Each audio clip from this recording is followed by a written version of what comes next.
Assalamualaikum warahmatullahi wabarakatuh. Kembali lagi dengan saya Sabrina Kiranti dengan NIM 21202021003 dari Program Studi Pendidikan Agama Islam Fakultas Ilmu Tarbiyah dan Keguruan Universitas Islam Negeri Raden Fatah Palembang. Nah teman-teman, kali ini kita akan membahas yang namanya pendekatan dan alat bantu dalam media pembelajaran. Apa teman-teman, jangan lupa di like, komen, dan subscribe. Dadah.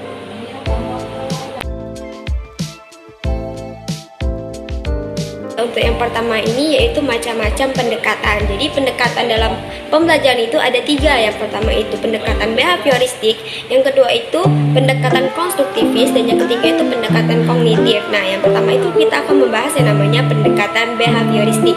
Nah jadi teman-teman, seperti yang kita ketahui, pendekatan behavioristik ini merupakan pendekatan yang menekankan kita kepada reinforcement atau yang lebih dikenal sebagai reward. Nah jadi dalam hal ini media pembelajaran dalam bentuk behavioristik ini sebagai penguat ataupun reward yang dapat diberikan kepada para siswa untuk memotivasi para siswa tersebut lebih dan kurangnya agar dapat sungguh-sungguh dalam hal belajar, sehingga dapat memberikan nilai yang terbaik dari yang sebelumnya mungkin bisa dikatakan kurang akan menjadi lebih baik lagi ke depannya.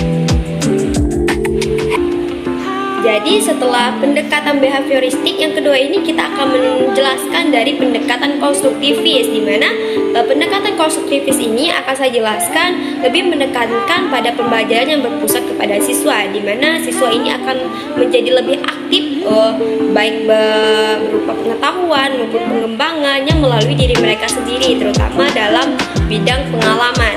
Nah dalam hal ini pendekatan konstruktivis ini merupakan media pembelajaran yang memberikan kesempatan bagi para siswa-siswi untuk berinteraksi sesamanya dengan secara langsung, sehingga dapat membuat kondisi kelas tersebut menjadi hidup ataupun aktif.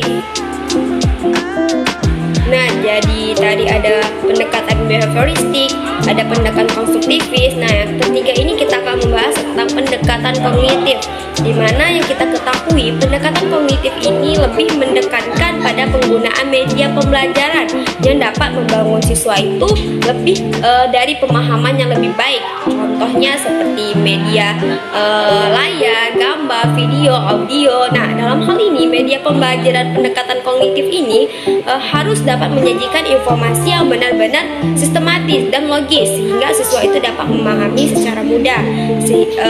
Dan yang pasti pendekatan kognitif ini lebih kepada pembelajaran yang modern, seperti adanya layar tancap yang dapat membuat pemahaman siswa tersebut lebih luas.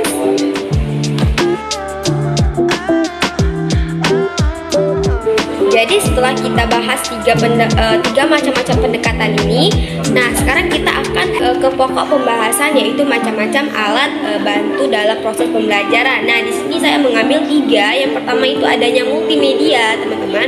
Yang kedua itu adanya papan tulis interaktif, dan yang ketiga itu adanya augmented reality. Nah jadi yang pertama itu kita akan membahas multimedia. Seperti yang kita ketahui bahwasanya multimedia itu adalah salah satu alat bantu yang sering digunakan dalam media pembelajaran. Nah jadi multimedia ini sering kalau kita masukkan ke dalam pendekatan tadi, dia masuk ke pendekatan kognitif. Nah dalam hal ini multimedia ini berupa gambar, seperti yang saya jelasin tadi, gambar, audio, video, dan animasi, serta hal-hal yang lainnya yang digunakan untuk membantu siswa agar lebih mudah memahami materi yang diajarkan. Nah, jadi teman-teman, setelah kita membahas multimedia, kali ini kita akan membahas yang namanya papan tulis interaktif. Nah, mungkin papan tulis interaktif ini agak asing di pendengaran kita, jadi bisa saya menjelaskan dulu bahwasanya papan tulis interaktif ini merupakan alat bantu yang memungkinkan guru dan siswa tersebut untuk menulis dan menunjukkan sesuatu secara langsung pada layar. Nah, dalam hal ini, papan tulis interaktif ini dapat memudahkan siswa dalam memahami materi yang diajarkan, karena guru dapat menggambarkan secara langsung, secara jelas, sehingga ada terjadinya interaksi antara guru dan siswa tersebut dalam memahami proses pembelajaran.